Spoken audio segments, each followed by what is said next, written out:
homework. You guys all good? All fine and dandy. Huh? All fine and dandy here. I like it. I got one good, fine and dandy. Okay. Yes. It's just the practice, correct? That's what. Practice and homework. Both sections make up the assignments. Yeah, good. I like it. I know some of you guys have started doing the homework and you've had some issues. We only got up through the definition of data, if I remember correctly. And there's a lot more. So, does anyone have any specific questions at the moment from homework stuff? Yes? Say what? Should I show you where it is? That would be a good idea. Why have I not done that? So what I've done, so let me do this again.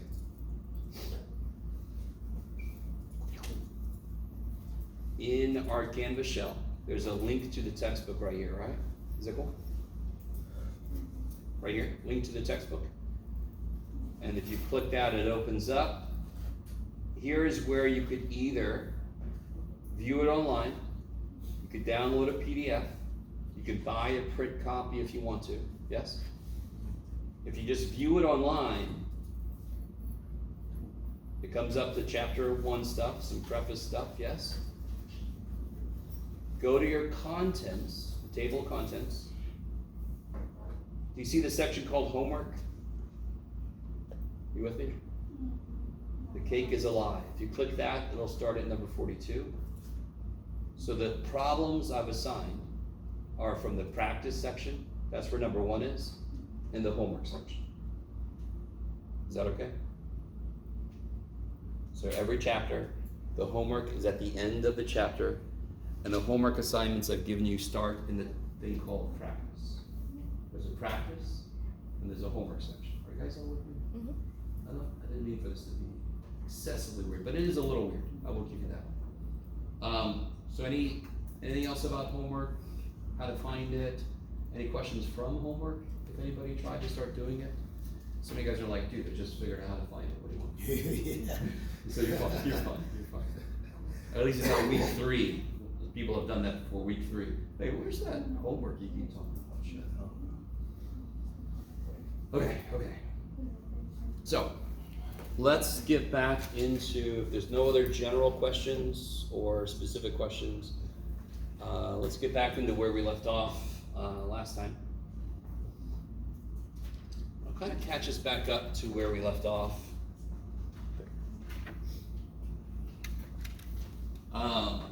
What I try to do, that one's gonna bug out. You guys are okay. I try to have the flow. There's a flow to how you would do a statistical analysis, and you guys know this even before you got here. You know that stats tries to say something about a big group. You know that you normally take a subgroup because you ain't got the time or resources to talk. You all came in knowing sample population. Yes? Yes. So what do? Got a big group I want to say something about. We take a subgroup because they know I'm going to talk into the freaking 18,000 people. Yes? I'm going to take a subgroup. Yes? I'm going to ask them a question. I'm going to get answers. I'm going to analyze their answers. Doesn't that sound like what you do? Yes. Okay. And that's exactly the flow of these definitions. So the first definition was population, yes? Yes. Can somebody tell me like a rough idea of a population? People living in San Diego. Oh, not a specific example. Just a general, what's the population? Group of people, things, or objects that we want to say something about is the way I would say it. Right? And the book and we're gonna disagree. Because the actual group we study, what's the actual group we study? Do we study the population? No. What do we study actually? The sample. Sample. I love it. So the population is a group we want to say something about. Like, you remember this question you guys came up with last time, the percentage of gross fund students who Plan on getting a degree, I believe. oh, that's right. Plan on getting a degree. You guys remember that? Yeah. So that's what we want to say something about all gross fund students. But we ain't going to talk to all of them. Holy shit. So we talk to a sample, yes. So there's a population we want to describe. I'm not gonna rewrite the definition I did last time. There's a sample we take from that population, because nobody got time to talk to everybody. Once I have a sample, I talk to them, or I look at them. If my sample is dogs and their diet, I'm probably not gonna talk to them. An expected answer, I should say. So then I asked them a question, and what was the thing that was related to the question that we asked? The variable. I love it. And why does calling a question a variable make sense? Because what does variable mean? It's a thing that can have a lot of. A variable is a thing that can have a lot of. Relation to the question asked? Sure. Varied answers, like varied. A lot of different answers, a lot of different values, right? In algebra, a variable is something that can have a lot of different values, correct? If I say 2x plus y, what could x be? Any real number, so there's a lot of values. So how many answers could a question have? A lot, yes. Okay, potentially, depends on the question. So the variable is related to the question we ask. And what do I call the answers I get? Data. Okay, that's as far as we got yesterday. Not yesterday, you know what I mean. If I say yesterday, I mean last time. Okay. You guys, is that all right so far? Yeah. And again, this flows with what you already know. It's just you might not have known the specific names. You've all heard all of these words before, but they're a little different in statistics. So once we have a collection of data, so if I wanted to know the percentage of gross month students who plan on getting a degree, we take a sample, we ask them, hey, do you plan on getting a degree? We collect the data, yes, no, yes, no, yes, yes, yes, yes, no, right? Right. And then what do we do? What's the next step? Once they get that big collection of yeses and nos, what would I do? True, but what would I do? Just tell me in everyday language. Once I get the collection of data, what would I do to it? Analyze it. So let's say my data look like this. Yes, yes, yes, no, no. Let's say I talked to 5 people. First off, do you think that's a good sample for Grossman College? No. It's not quite big enough. But let's just go with this, just to make it easy. What would you guys do to move in the direction of answering the question, what percentage of Grossman students plan on getting a degree? What Count would you all do? the yeses, count all the nos. Count all the yeses, count all the nos. I can't find an average because I don't know what yes plus no is. Right? That's not numerical data, correct? How many yeses? How many answers? 5. So what percentage said yes? 3/5. 3/5, which is 6/10, which is 60%. Is that cool? Yes. Okay. You guys kind of with me? Yes. I love you guys so much. So the overview of this makes sense. Big group of people. We take a small, we talk to them, we get shit back for them, we analyze what they said. That's what's going on. We're on the analysis step right now. So watch this. This is gonna be number 6. Number 5, leave blank for a second. So when we actually analyze the data and we get a percentage or an average, if it was numerical data, we can get an average, right? That is called, get this, this is crazy. That is called the statistic. Based on our data, could we accurately say that 60% of all Grossbond students plan on getting a degree, based on what we've done? Would it be accurate to say that? Because we only talked to freaking 5 people. Is it accurate to say that 60% of the people we talk to plan on getting a degree? Yes. Yes. All day long. So help me out. I love you guys so much. You're all like, dude, we just started. Slow down. 60% of the people we talked to said yes, yes. Yes. So what does it seem that the statistic describes? What did I just describe? What group am I describing with 60%? The sample. So a statistic describes the sample. You cannot beat that shit. And the beautiful thing is, that's gonna happen again in a minute, where the first letter is gonna match up. So a statistic, this is a brand new definition, is a numerical description of a sample. You don't have to put all the S's, but just being a dork. A statistic describes describes a sample. If I then said 60% of all Grossmont students plan on getting a degree, give or take like 5% or whatever. You've seen this before where we make an inference, we infer something about everybody. So, real quick, you guys know there was an election a while back? Yep. I am not gonna talk about it, but if you paid attention to polls leading up to the election, you saw like 48% are gonna vote for this old black guy, 40% are gonna vote for the woman, and maybe I didn't. You guys all with me? So you saw numbers? Were those accurate descriptions of all Americans? No. No, they were descriptions of the people they talked to. Yeah. But they were reporting it as if, and at the bottom of the screen, what was there? Plus or minus 4, plus or minus 5%. You guys with me?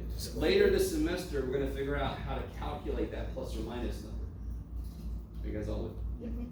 Yeah. Even if you're not a big politics person, you almost couldn't escape the polls and whatever, right? Okay. So, if I try to describe a population, that word is parameter. Notice, parameter, population, statistics, sample. Can't beat that shit. So parameter is a numerical description of a population. So it's the same thing as a statistic, it just describes a bigger group. Numerical description, population. Okay. So if I tell you 75% of the 80 people we talked to like lima beans, is that a statistic or a parameter? Statistic, why? It's the survey, it's the sample I talked to, yes? If I say 20% of all airline people, group chop jump, of all people that fly on airlines like the food, why is that a parameter? All, magic word is all very often, not always, but all gives it away. You guys kind of with me? Yeah. You still have to find the actual. Yeah, I haven't found the thing, but I know what that's describing. I know what level I'm at, parameter or statistic. Can we stop for a minute? I love you guys. Okay, so let's try a problem out. Directly from the homework section. You guys got all that?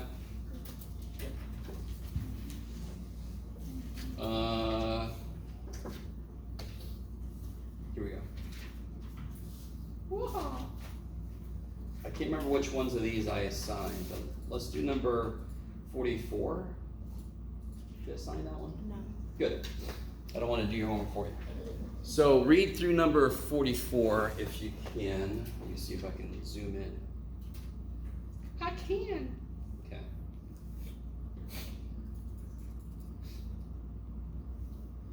Now, you all read that one. A cardiologist is interested in the recovery period of their patients who have had heart attacks, yes? So they're kind of interested, just to say that in English, if you had a heart attack, how long does it take you to recover on average? Makes sense. That would be a good thing to know, yeah? The question is asking you, identify the population, the sample, the parameters. Sometimes what I get from students is they'll give me, number 42 is B, number 43 is C. And I'm like, no. Every single problem, it wants A through F answer. So looking at number 44, can you tell me what the population must be? What is the large group of people that they want to describe? Their patients. Patients who had heart attacks. All right, we're getting there.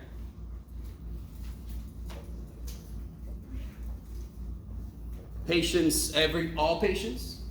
Patients who had heart attacks. All patients who had heart attacks? The cardiologist. All patients of this cardiologist who had heart attacks. You guys with me? Meaning like in their firm. Say again? Meaning like in their firm or their doctor office, and they only want to see That cardiologist their patients. company, yes. Yes, that doctor's patients, yes? Yes. All right, I'm really, if you say this, I'm trying to give you answers here. I know this is the one I assigned to you. but I'm telling you how to do every one of these problems. If you say patients of the cardiologist who had heart attacks, that is wrong. It's missing one word. All, yes. So when you tell me what a population is, you have to tell me, you don't have to use the word all, but somehow you have to communicate to me everyone. Yes? Okay. Yes. So so 44, like you would go on the homework of the sheet, like the data would be there on the homework sheet, or is this the question itself? No, like I just showed you, at the beginning of this section, they ask you, for each of the following, identify these things. Oh, okay. Yes, cool. Now, is everybody with me? They don't say in the problem, hey, this is the problem. No, you have to infer from it what the population is. So it is all of the stuff I'm trying to describe. So in this case, it's all of that cardiologist patients who have had heart attacks. I like it. Do they give me a sample? No. And in the problem it says, identify these, use examples where appropriate. So what is one way this cardiologist could take a sample? Can you just tell me? By looking at Or just what's one sample they could take? recent history of their patients. No. Not how do they get it? So one answer to this would be they randomly select 80 of their patients who had heart attacks. Yes? Y'all agree that's one sample? So the answer to sample for 44 could be 80 of the doctor's patients who have had heart attacks. What was the population again for this problem? All patients of All of this doctor's patients who've had heart attacks. So the sample would be, replace the word all with, you could even just say subgroup. You could say 80, right? That's kind of, did the problem say anything about 80? No. Are we just giving an example like it told us to? Yes. You guys all agree? Yep. I love this problem, but I can also understand how it can be confusing. Okay. How are we doing so far? So we identify the population, we identify the sample. I think the next thing he asked for is the parameter. Yeah. Yes. Parameter and statistic for us, like I said earlier, it's a numerical description of the population or the sample. Right now, it's going to be either an average or a percentage. In this case, what's it going to have to be? What's it say? It tells us. This is nice, it just tells us. Average. Yeah, an average, a mean, right? We can start using the right statistical terminology. What did we say the population was? All patients of this doctor who've had heart attacks. So what is the parameter? The mean recovery period of all patients of this doctor who had heart attacks. What is the parameter supposed to describe? The parameter describes the population. So I really want you guys, no, very quick, just to check on with you. Definitions, very exciting. Oh my God, this is so exciting. Okay, come back to me. Stay with me, this is not that terrible. Whatever I said the population was, it better frickin' show up in my parameter definition, because a parameter is supposed to describe the population. Are you guys with me? Yeah. So you look back at your population, all of this doctor's patients who had heart attacks. So what's the parameter? The mean recovery period of all of the doctor's patients who have had heart attacks. What is the statistic supposed to describe? What's the statistic? It describes the sample. So it's going to sound exactly the same as the parameter. Instead of saying all of the doctor's patients, it's going to say, for my example, it's going to say 80 of the doctor's patients. So the statistic would say the mean recovery period for 80 of this doctor's patients who have had heart attacks. I need you to see it's not that big of a deal. The parameter describes the population. The statistic describes the sample. Hello, guys. We're gonna make it. So population, sample, parameter, statistic. They kind of asked it a little out of order, but that's okay, because the last two things should have come second, but it's the variable and the data. What was the variable again?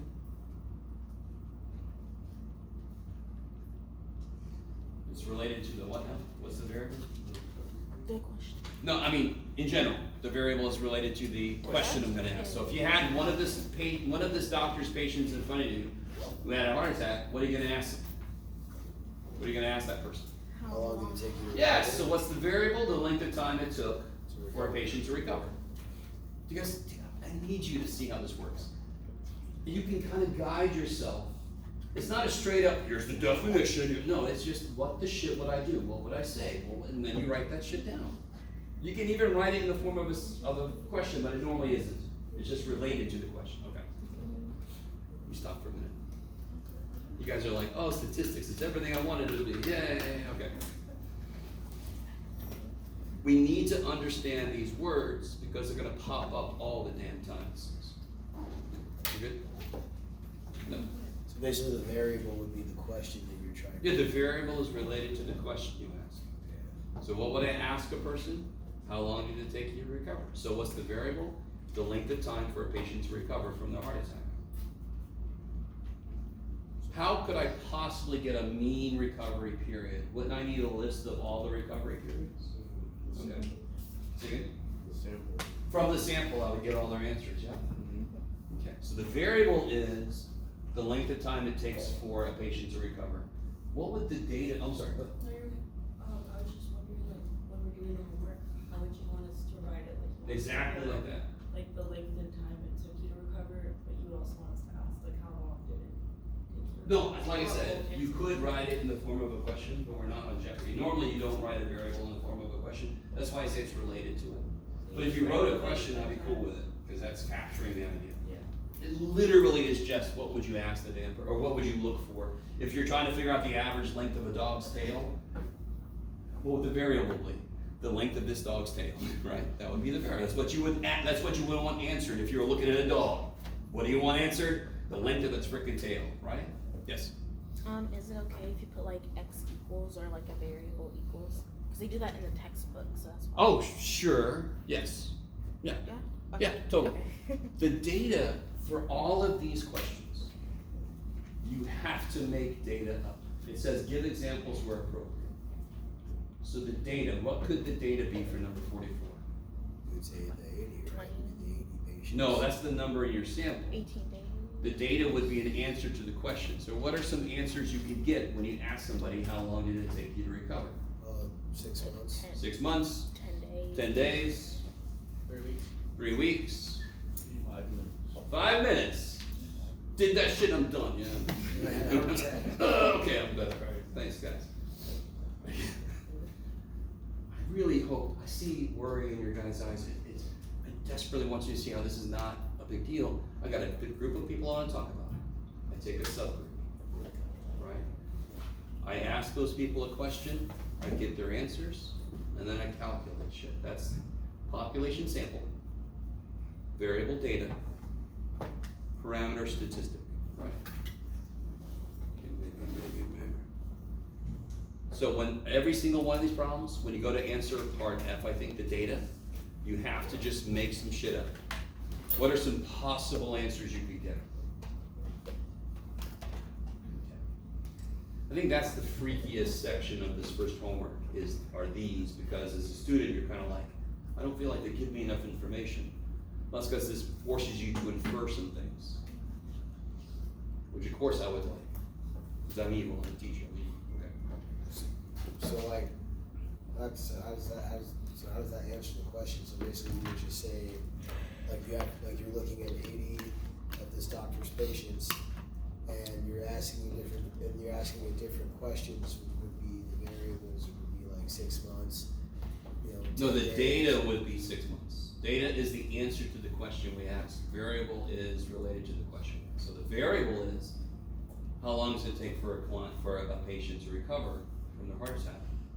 Data would be 8 months, 6 days, 5 This minutes. is a variable question. And like the population would be the 80. The sample would be the 80. The population would be all of them, yes. Population's So got we're to be only asking everybody. 80 of his doctors, but this doctor Yeah. could have 200 So the patients. sample is the smaller group we actually interact with. Okay. Okay. Yes.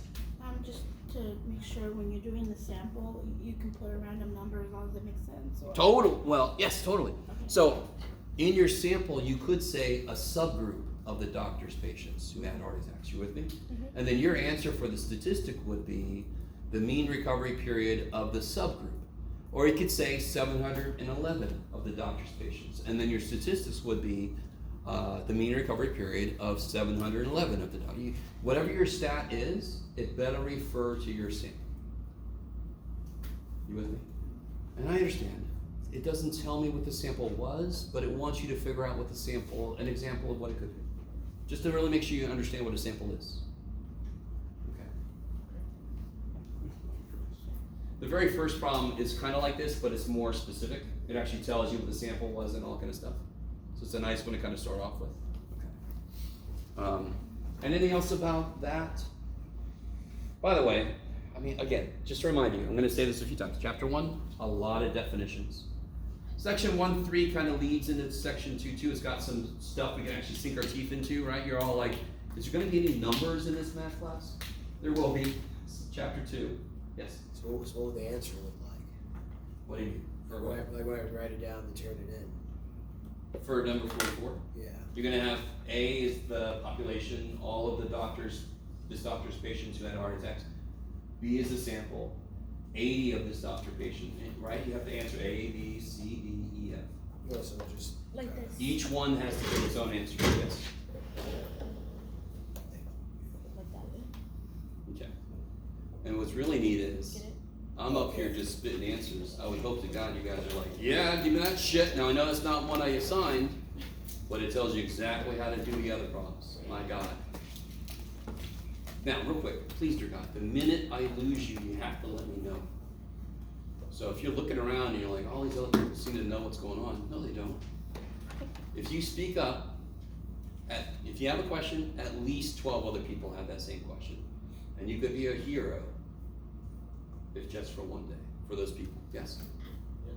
Okay, so any lingering questions about that? Yes?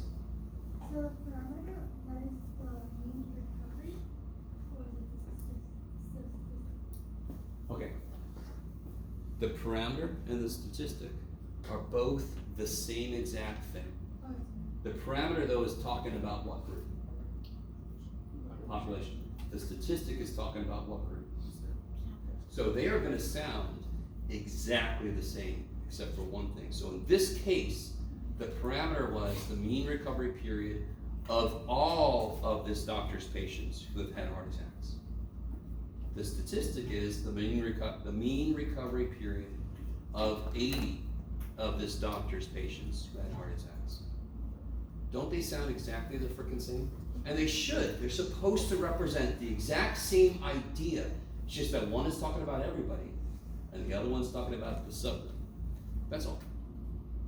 Okay.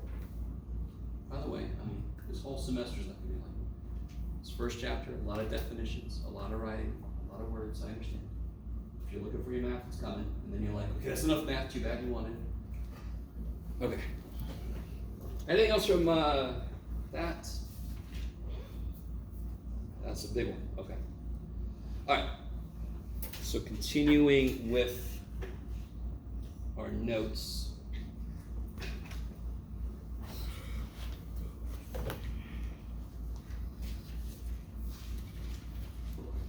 By the way, real quick, very often in mathematics, I've noticed that a student, if you don't understand something, do you know how far away you are from understanding it? Does that question make sense? If there's something you don't understand, can you gauge how far away you are from understanding it? No, you can't. that last thing. You can't gauge. I don't know how far away I am from understanding some biological process, right? Almost always, when a student comes to me with a question, they are actually this far away from understanding it. They just feel like they're this far. Yes? There's like one thing I said that you didn't hear right, or I didn't use the right word, or I didn't. So if you just ask a question and I can say it a different way, and then you're like, oh, okay, yes. So, okay. I just see a lot of concern, and I really don't want them to, but it's okay. You'll be okay. All right. So we've talked about the basic setup, how to get the data we need and how to analyze it. We're gonna get a little deeper into what kind of things the data could be, and then different ways to actually collect our sample. Yes? What was it? Shoot. We're also at the tail end of class, I think is when I put it. We're gonna do the little field trip to see some stuff.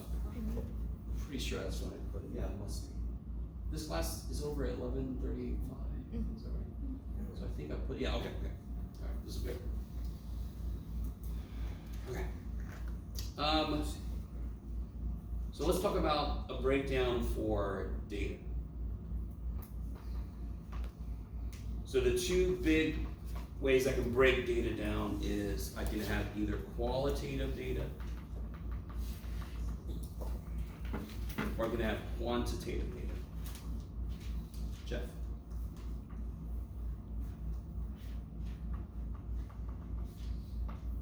What seems to be the root word of quantitative? Quantity. Quantity. So what do you think that relates to? Numbers. Numbers. So this is the truly numerical. Jeff?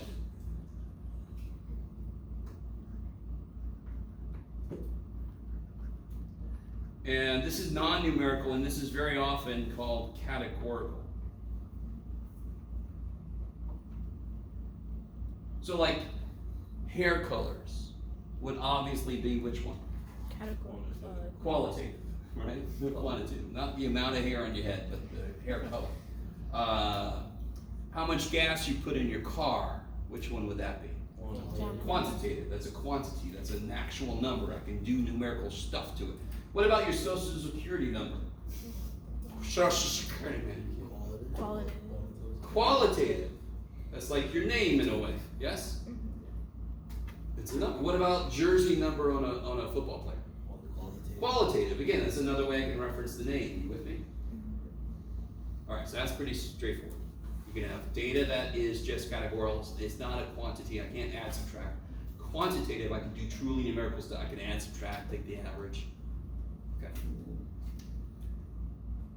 For quantitative, you can have discrete or continuous.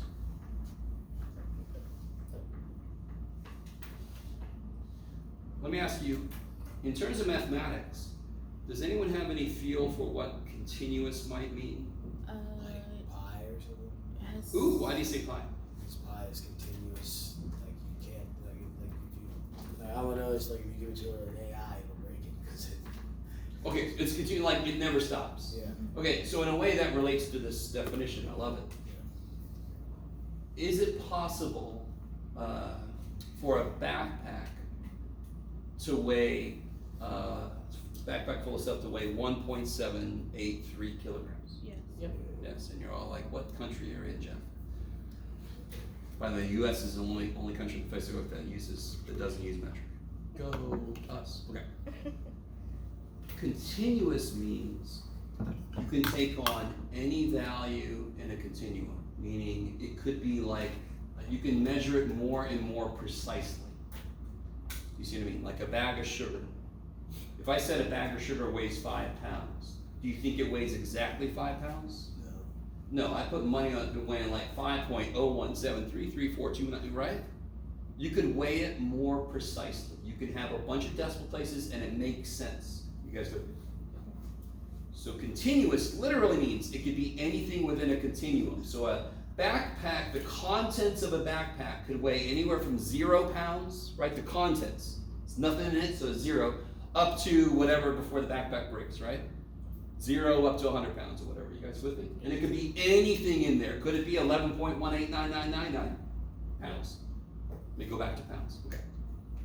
Does that make sense? Yes. So to me, continuous directly relates, and it's sort of like what you were saying, I could just go more and more precise. Can you measure the number of, not cars on a door, doors on a car more and more and more precisely? No, there's only a finite amount of doors. You would, yes, exactly. So if somebody said, yeah, I've got 2.78 doors on my car, how are you gonna look at them? Silly. Right? Are you guys coming with me? So discrete is jumping. It jumps over possible values.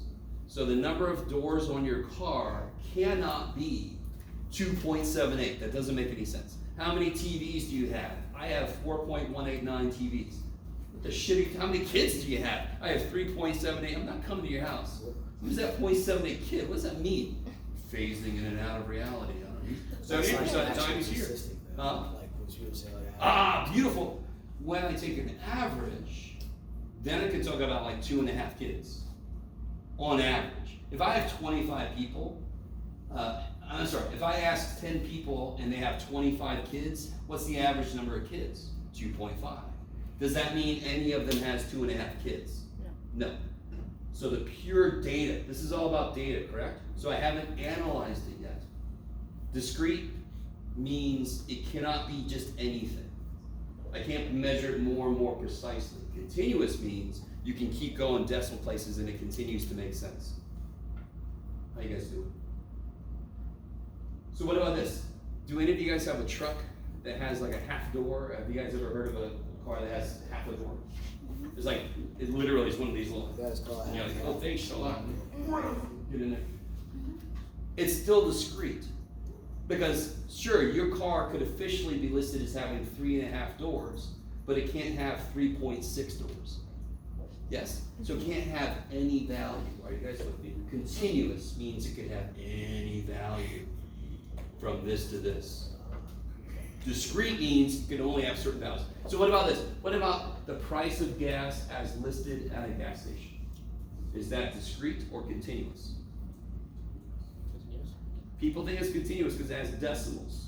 But have you ever seen the gas price listed as 4.59924776394277 and continued at next gas station? No. You guys see what I'm saying? Okay.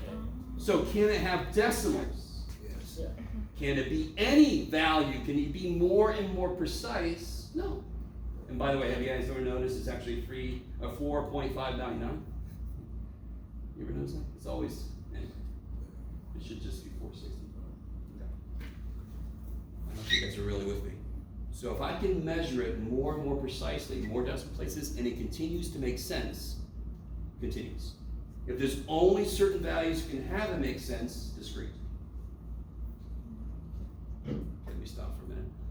So if I said I live 11 miles from the school, is that data discrete or continuous? Discrete, because you can't live any more miles than. No. How far away from the school do you live, roughly? About 10 miles. Yeah, and do you really mean 10? No. Do I really mean 11? Or is it really 11? Hell, if I just do this, it's 11 point something else now. You with me? I want to be really precise. You with me? So, no matter how I say it, it's what could it be? Does that make sense? Oh, So if I say I live 11 miles from the school, is it 11.00000 miles? No, it could be 10.98476.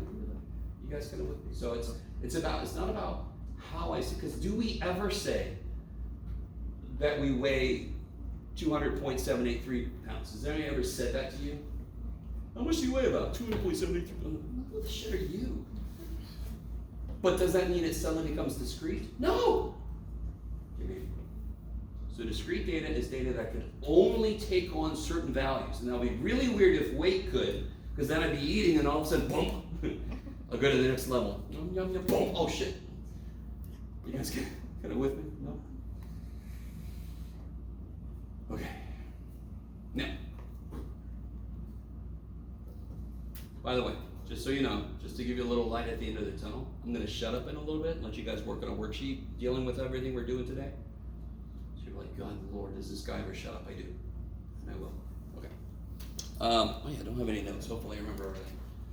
So here's the next thing. So you have qualitative, quantitative. Quantitative could also be broken down into discrete or continuous. Then we have 4 more types of data to discuss, and they're called the levels of holy shit, John.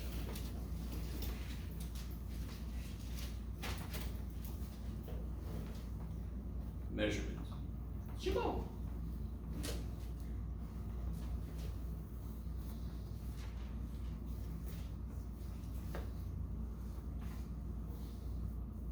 So the very first level of measurement. So every time I go up a step in the level of measurement, that means I can do more stuff with the data. If I talked about hair color, could I calculate an average hair color? No. Could I calculate a median hair color? No. You guys with me? So there's very little. Could I do a percentage of people that had a certain hair color? Yes, of course. So, but there's very little I could do with that data, correct? So that's the first level of measurement. That's data that has meaning, but I can't really analyze it in a lot of different ways. And this data is something. Somebody, have you ever read any Stephen King book? Anybody know Stephen King? Have you ever heard of Stephen King? Yeah, he's You know, like you're an old man, shut up. If you like Stephen King's books, did you know that the first books he wrote under what's called a plume de nom, a pen name plume de nom. He was called Richard Bachman. So if you like Stephen King books, look up Richard Bachman. That's when he first started writing. That was his name he pretended to have. You guys with me? So plume de nom means pen name. The first level of measurement is nominal. Bless you.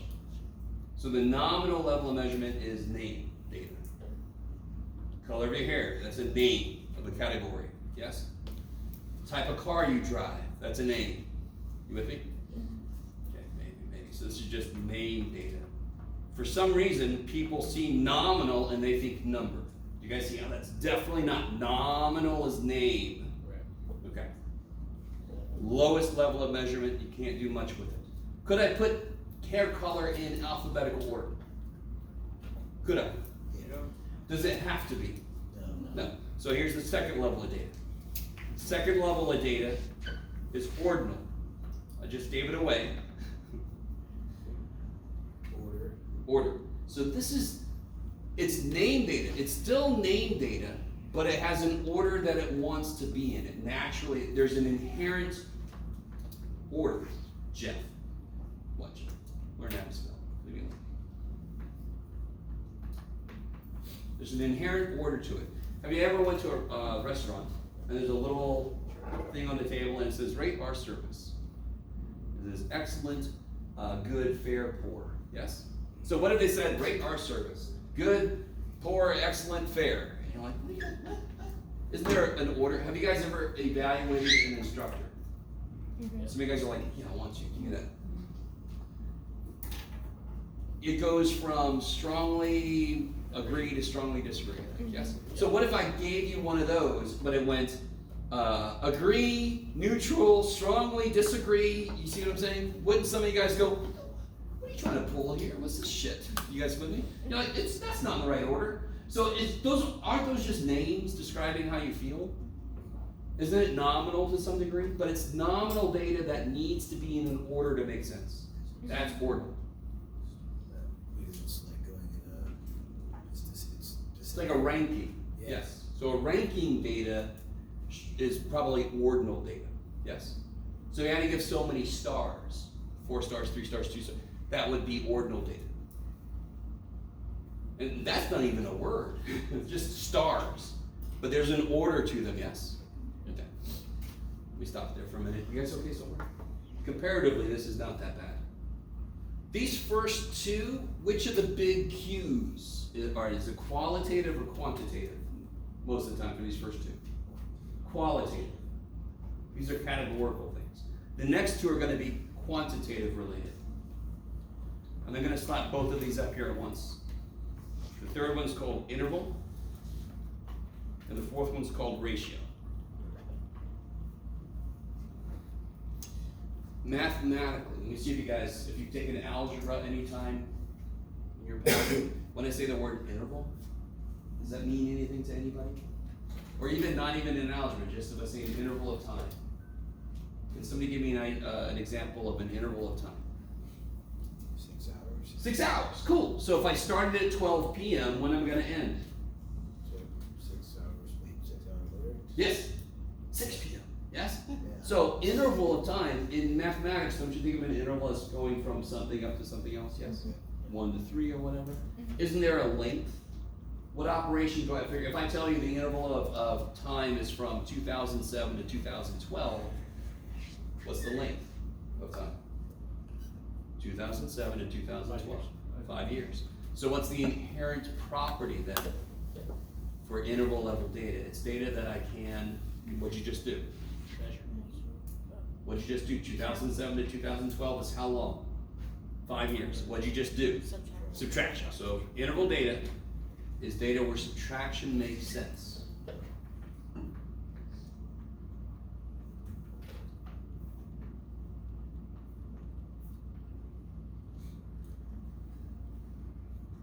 Right? So is anybody willing to tell me what year you were born? Anybody? Yes. 1993. 1993. I was born in, you're not going to believe this year existed, 1972. So if I subtract 1993 minus 1972, does the answer make sense? What is the answer? 1993 21. minus 1972. 21. What does that answer mean? Does it mean something? Because you guys are 21 years. 21 years apart, I'm 21 years older, he's 21. Right? The answer means something. Are you with me? That's what I mean by subtraction makes sense. Yes? Yep. If I subtract, does anyone know, well, okay. I'm in zip code 91941. You might be in zip code 92101 or something, right? If I subtract those two, don't I get a number? Does that number mean something? No. Therefore, that's not interval data, is it? What is zip code? Which level would that be? Zip codes? No. There's no order they have to be in. Are you guys with me? Okay, maybe. It's because they refer to a location. They're like a name of an area. So it's name data. They don't have to be in a certain order, yes? I could put them in an order, but if they weren't in order, would you freak out? No. I don't care. You would have to have a reason to put them in. Yes.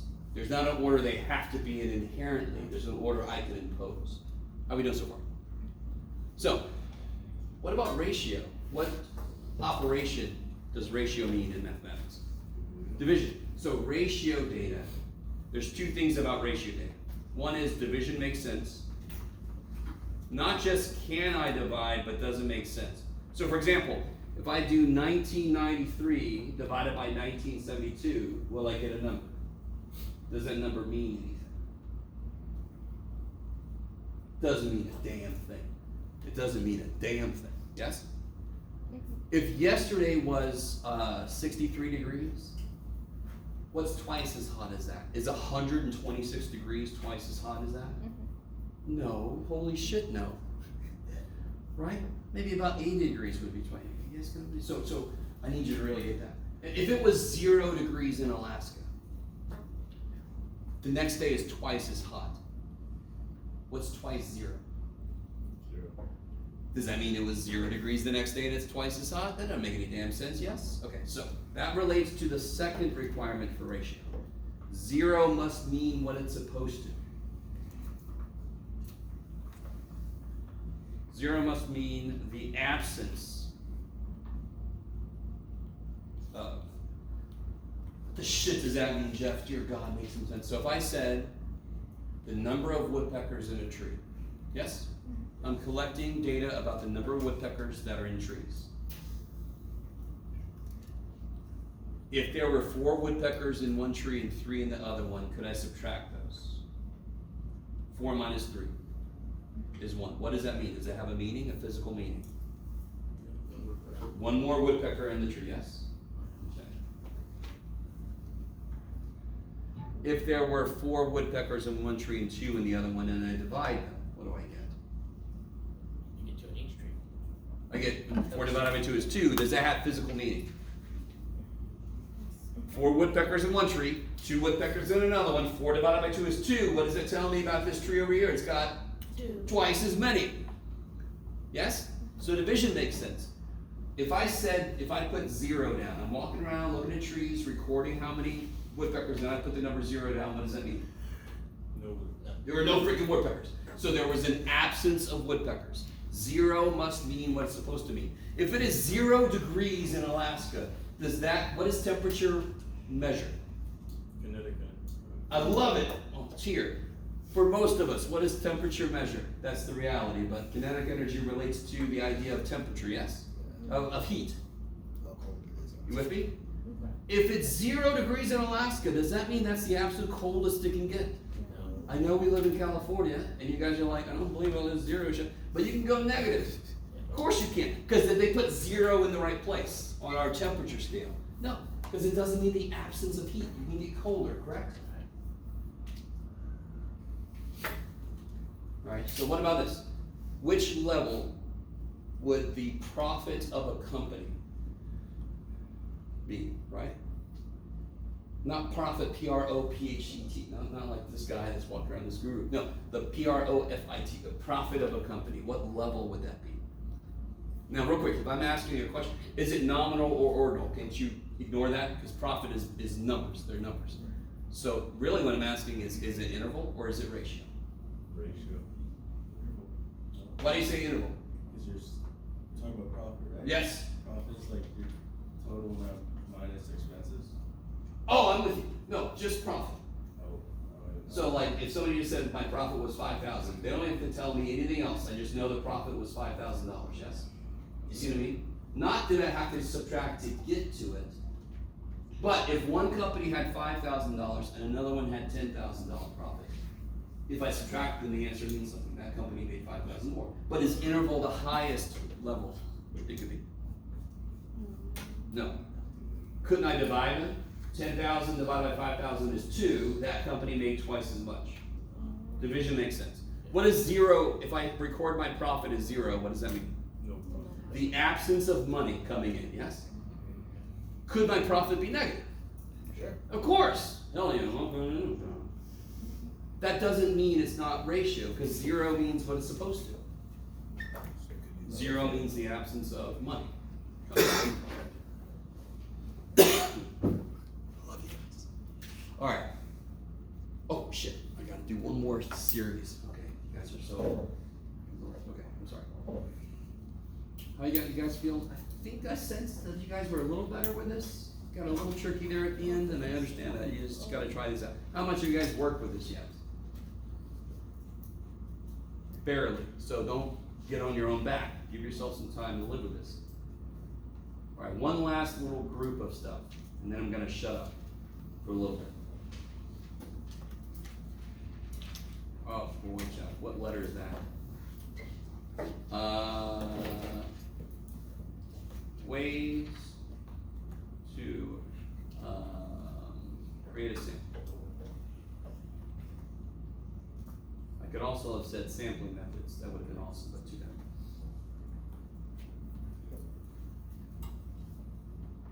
What is the ultimate kind of like best way? But what's the way to kind of pick a sample that would make it representative? We talked about this, huh? Random. Random. So random is the almost the ultimate best place. Every sampling method we use, we're trying to make sure that it's random. And what does a random sample actually mean? So, real quick. If I created a sample from you guys, yes? But, no, let me say this. My population is every student who's in my stats class. And I pick people that I see right now. Is that representative? I can guarantee, in fact, I know this. There are people that are in my class that aren't here right now. You with me? Mm-hmm. If I get a sample by calling people on their landline, I can get like 500 people, yeah? But is that representative? Do you have a landline? No? You guys with me? In fact, some of you guys are like, what the shit's a landline? What's up? Alright, it's a phone. It used to be connected to the kitchen. So we made our cords really big so we can walk around and get it all twisted. Anyway, you guys never have to worry about it. You guys got it? So here's the official definition of random sample. And I think I said this the first day, but I might not have. Every element, in fact, I'm pretty sure I did. Maybe I did. Every element in the population has a chance to be selected.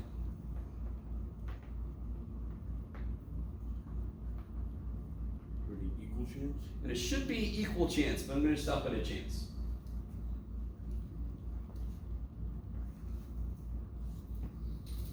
We get more specific here later.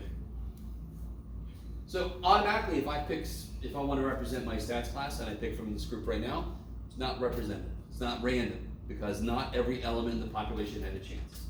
Yes? If I go collect a sample of gross bond students from people that are in a class over there, why is that not? Because not everybody's on the campus right now. Yes? So there's people that had no chance to get in my sample. So this is the ultimate gold standard of any method we use. We're trying to make it do this. Basically, this gets rid of bias, like if you're. We're trying to eliminate the chance that it's biased. Even if we do everything perfect, could it randomly happen to come out biased? If I just put everybody's name in a big old freaking hat, isn't there a chance that every freaking person I pick out is a white cis hetero male? Right? That's not representative, correct? So, I could do everything I can, but it might randomly not be representative. But we do what we can. So here's some other methods we could use to try to make sure that it's closer to this. There's an, which one? Oh yeah, let's just do this one first. There's something, let's do this one. There are two things. Stratified, leave some room, cluster. These two go together. Stratified sampling, cluster sampling. So the example I just gave, if I'm trying to say something about healthcare of people and my sample is nothing but white cis hetero men, is that going to be representative of the population? No. In that specific instance, don't I want to break the population up into all the groups and then pick some from each to make sure everybody's represented?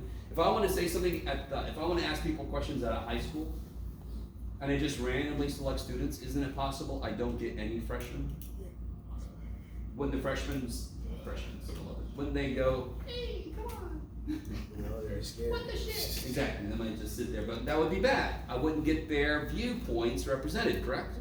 So very often, both of these start with break the population into groups. Step one, break the population into groups. Jeff, it's an A here, sorry. Break population into groups. Yes? Yes. So for example, if I consider you guys to be my population, yes? Aren't you already broken into groups? How are you broken into groups? You're already broken into groups. How? Tables. Tables, cool. Or I can even look at sections, or I can look at individual tables. So let's see, 1, 2, 3 sections, yes? You with me? Yeah. So, I've got 3 groups. Stratified would say, I pick some people from each group, randomly. So you, and you, and you, and you. Is that random? Why? That's the correct answer. What would make it not random? I'm sorry, I was cutting you off. What would make it not random? If there's somebody in here that did not, what makes it not random? Down below, Somebody did not have a chance to get in the sample. Did everybody have a chance to get in the sample? Yeah. Yes, you cannot point to a single person that could not have gotten in the sample. 3 groups, and I randomly select from each group. Didn't everybody have a chance? Yeah. Okay, good.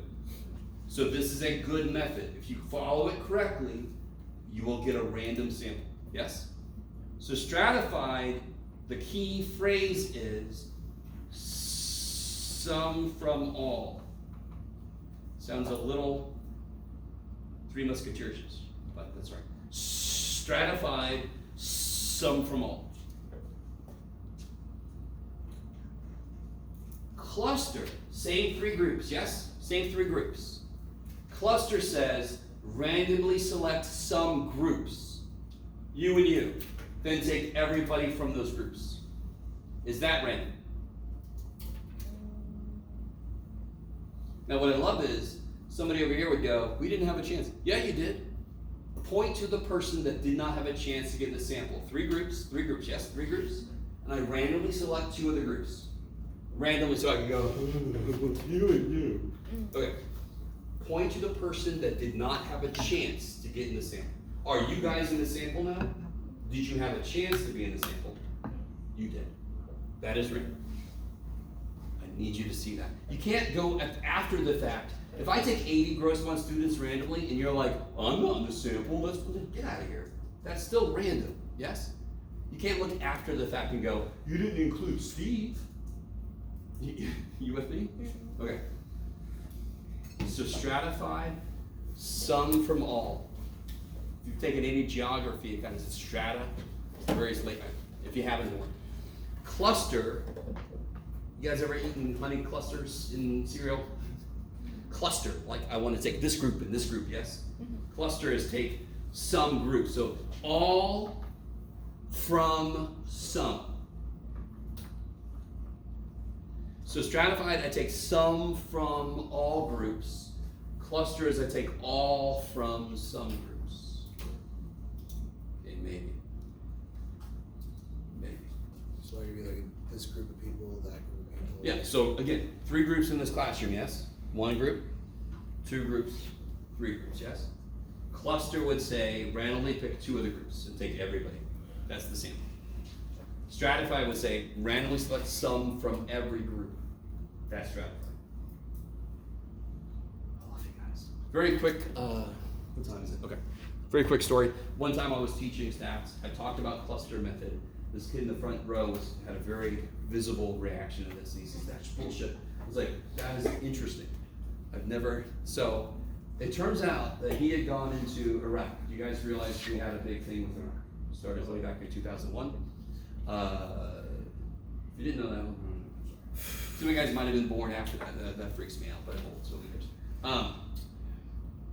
After the war in Iraq and when they kind of like stabilized some of it, they wanted to get a feel for the general state of things. So this independent group went and did a cluster sample. Are you guys with me? So they had regions of Iraq that they had made, and they were taking entire regions.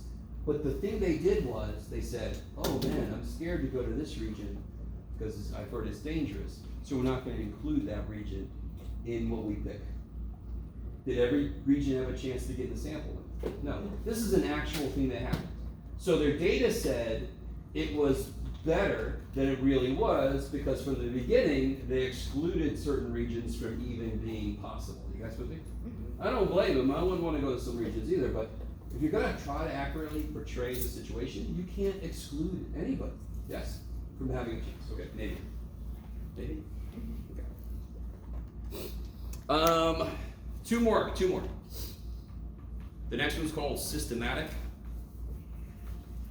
Systematic, automatic. This one's kind of nice. It's got a system to it. So this would be like taking, so the general thing is every nth. If I went out and took the temperature every 10th minute, every 10 minutes, that's systematic. If I took grass every 50 feet in a field, that's systematic. If I asked every 7th person a question, that's systematic. Do you guys see that? Yep. Every nth, that's systematic.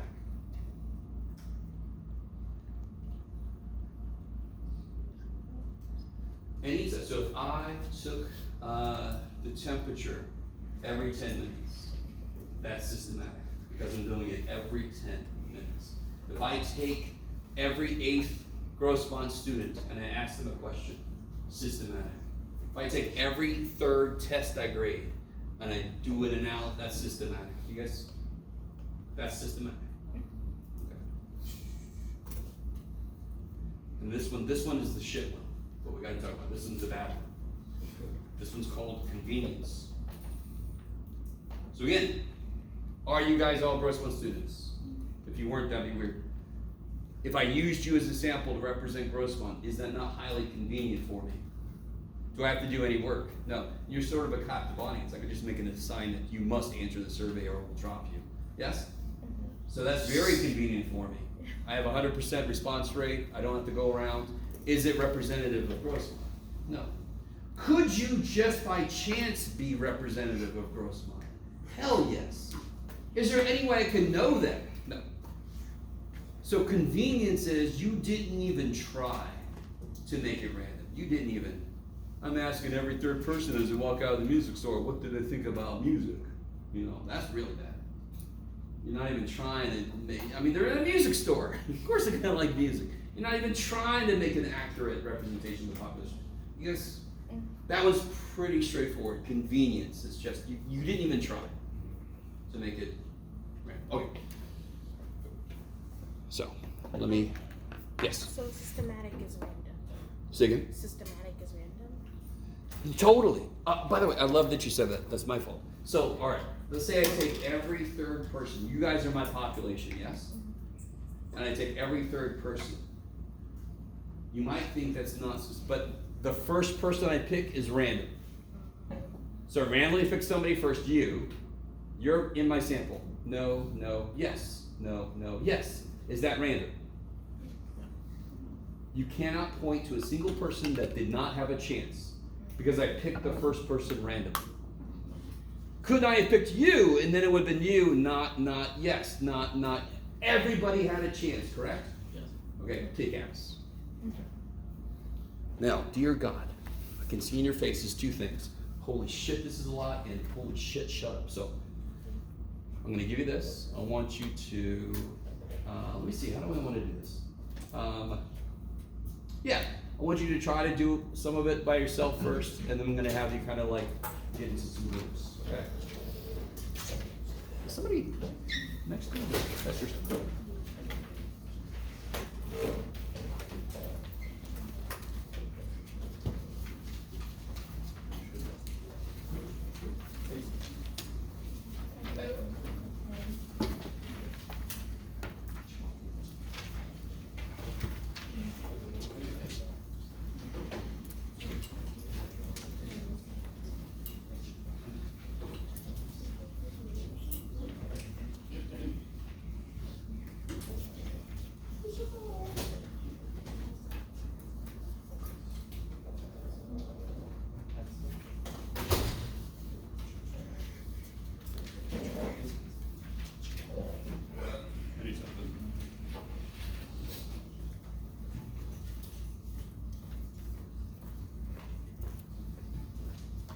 Whew.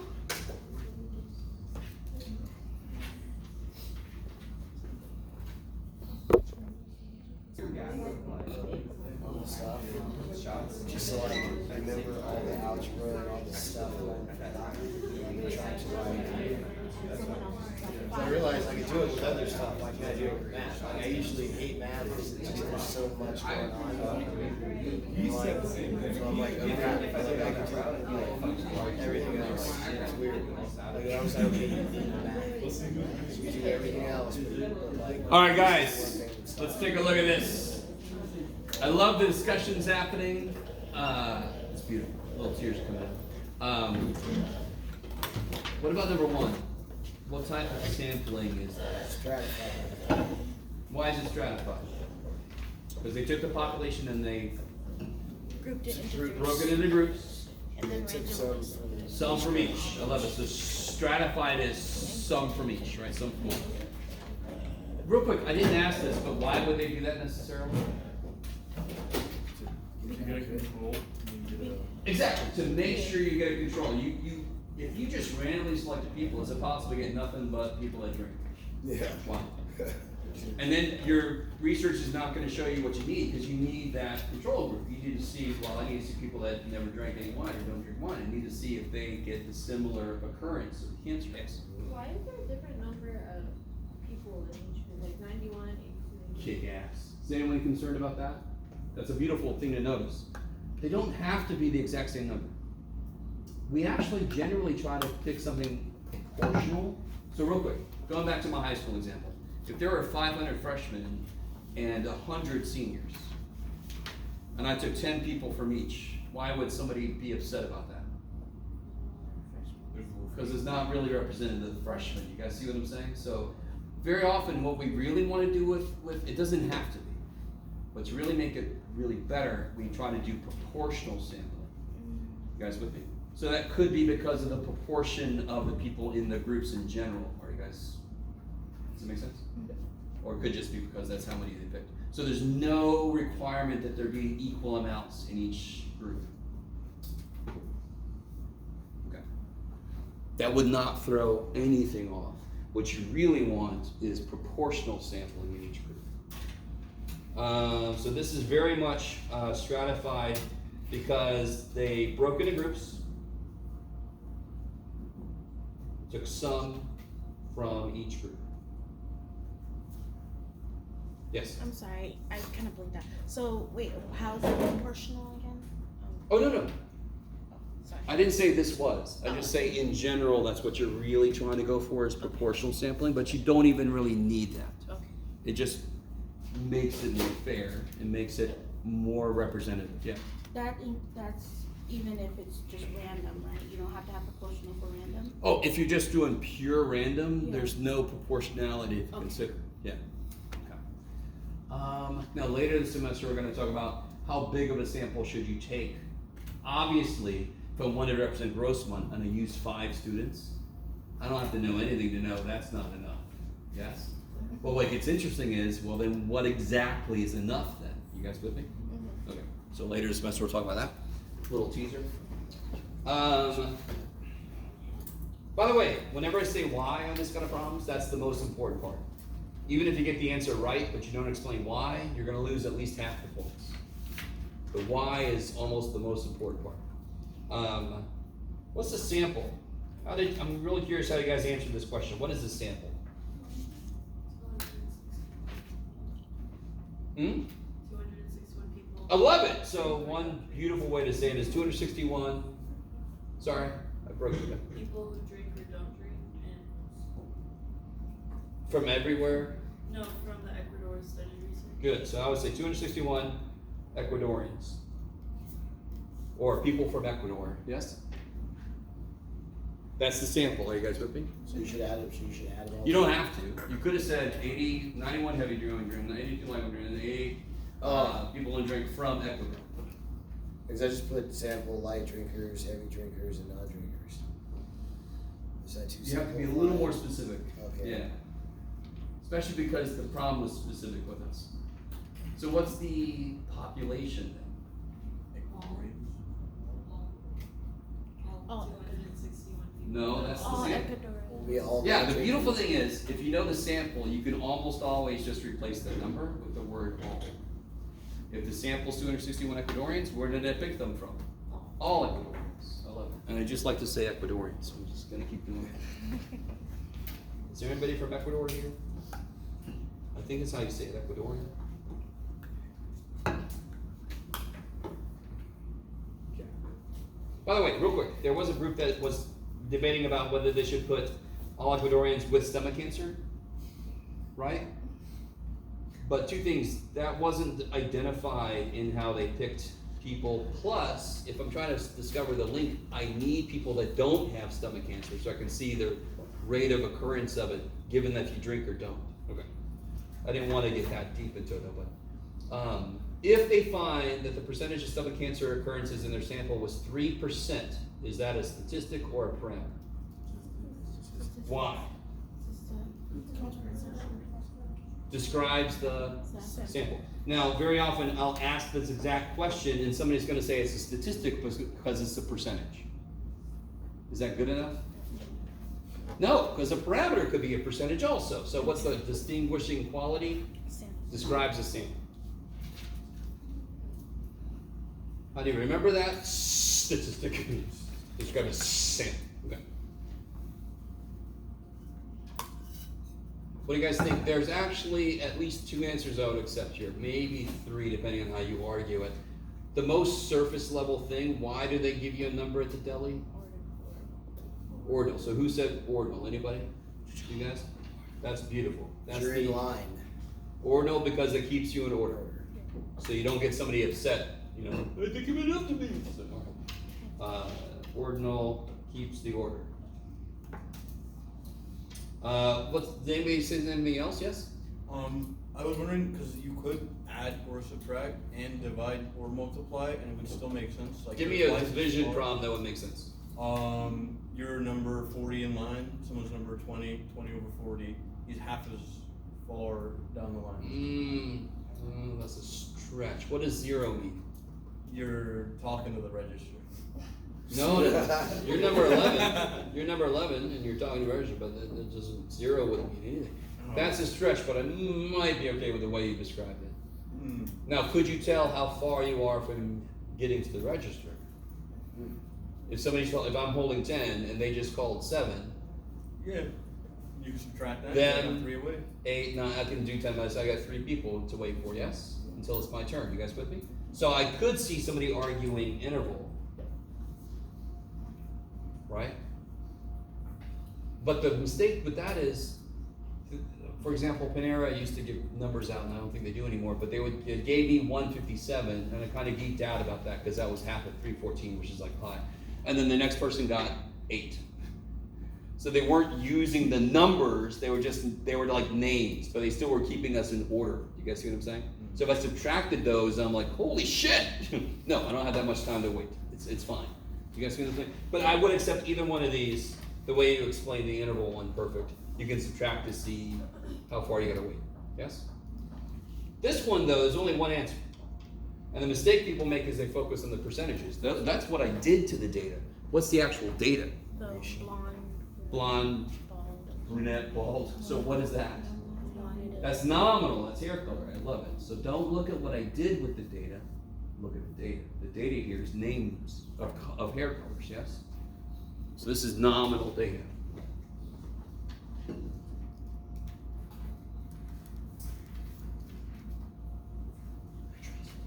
And I guess we'll still bald as a hair color. Why not? And then finally, number 3, the fish weighed 2 kilograms. 2 is a nice whole number. Look at that nice whole number. But what is that? Continuous. Why? Because Can it's be 2.0. It could be 1.9 or 2.01, blah, blah, blah. Or the idea contained here is fish weight.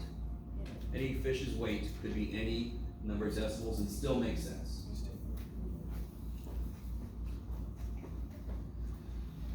Continuous. And real quick, somebody was arguing, and I love this. They said, what if you, well, I kind of said part of this, but what if you did this out to the infinite decimal place and it was zeros, yes? Even then, if I put 2.00 kilograms of weight, does that freak anybody out? 2.00 kilograms is fish weight. Does that freak you out? What if I said my car has 4.000 doors? Would that make you a little concerned about me? Yes. So even if it's exactly, I would never say a discrete thing with like all these, because you can't measure that more precisely.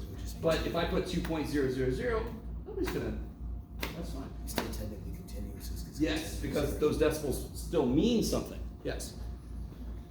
So what about this guy? And again, average is what they did. What was the actual variable? discrete. Yes, because the actual variable was the number of TVs. Yeah. And that's discrete because why? Because it wouldn't. So one way to answer this, you can't have like 1.987 TVs or whatever, yes? Or you could say it must be a whole number in this case, yes? It must be certain numbers, okay. Love it, guys. Put myself no time, I love it. So one last thing for today, and then I'm gonna take us on a little field trip, okay? Very, very, very little field trip. Since I don't have much time, I'm not even gonna turn my little iPad dude on. Okay. So, we basically just finished chapter 1. I'm actually gonna leave section 1.4 for you to read. I'm evil. Alright, sorry. Section 1.3 we haven't talked about yet, but what I normally do is 1.3 bleeds right into section 2.2, so I sort of do those together. 1.3 does the basic stuff, and then 2.2 graphs what you did. So kind of put those together. So what I want to do right now is do a very, very basic first step into chapter 2, which is all about descriptive statistics.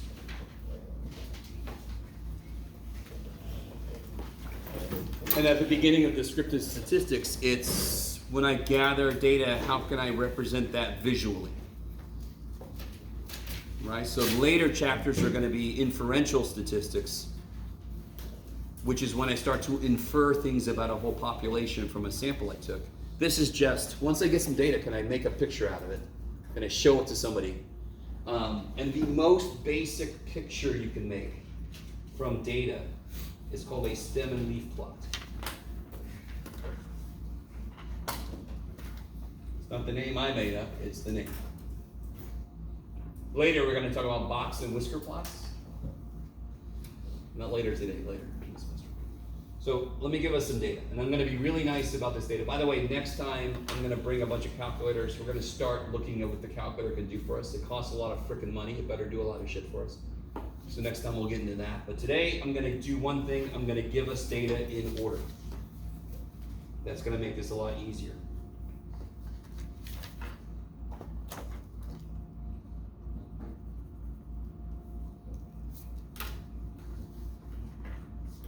Okay, so there's some data. This is trying to be the number 27.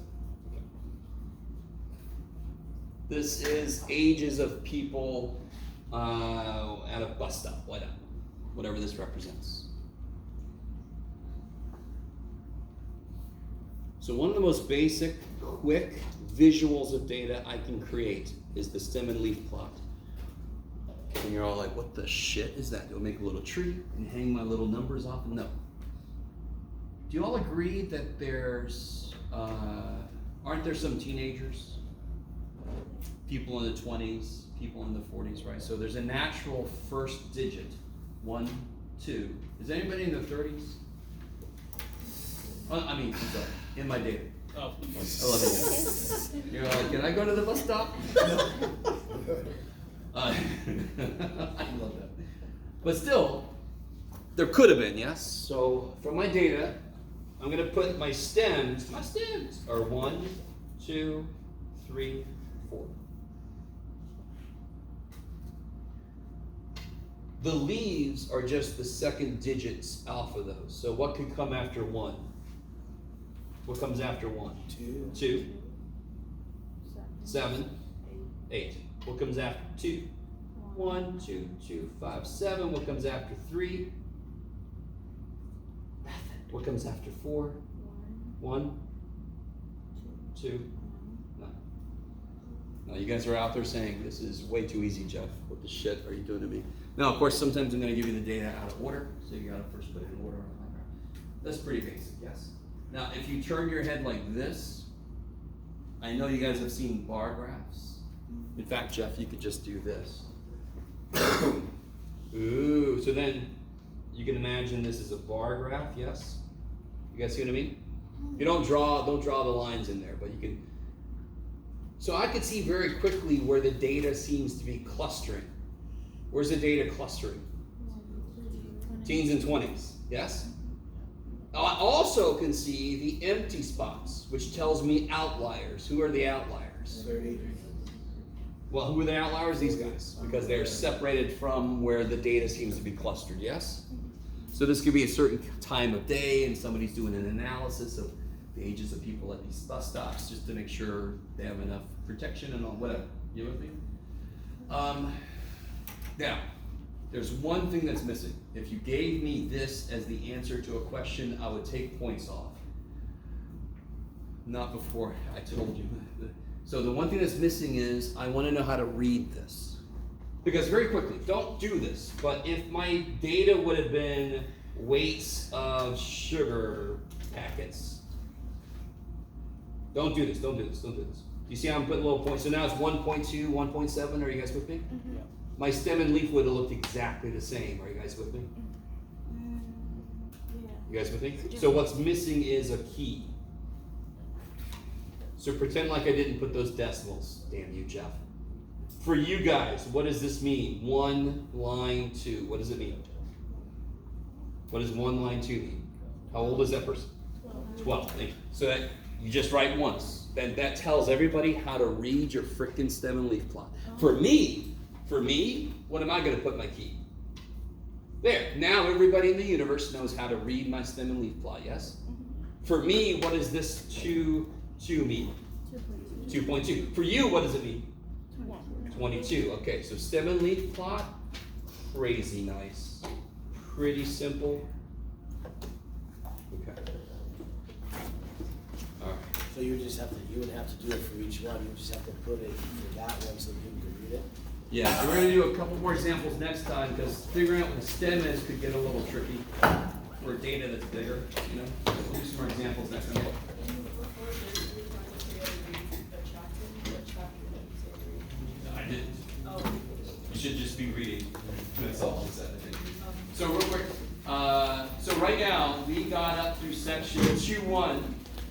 1.3 I'm gonna talk about when we start talking about 2.2, you with me? So for homework, you should be doing 1.1, 1.2, you should, oh, I'm sorry, read section 1.4, you're right.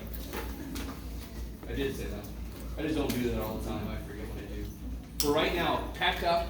Can you guys start to walk that way, but slowly? Wait for me to run out in front of you. You with me? Okay. If we all work together, this should be quick. We can go home. We're going to your next class or whatever.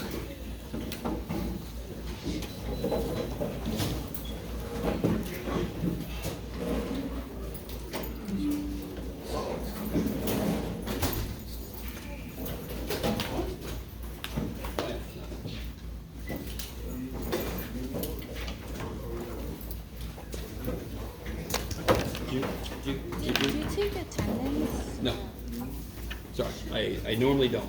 Yeah. Should we turn in homework?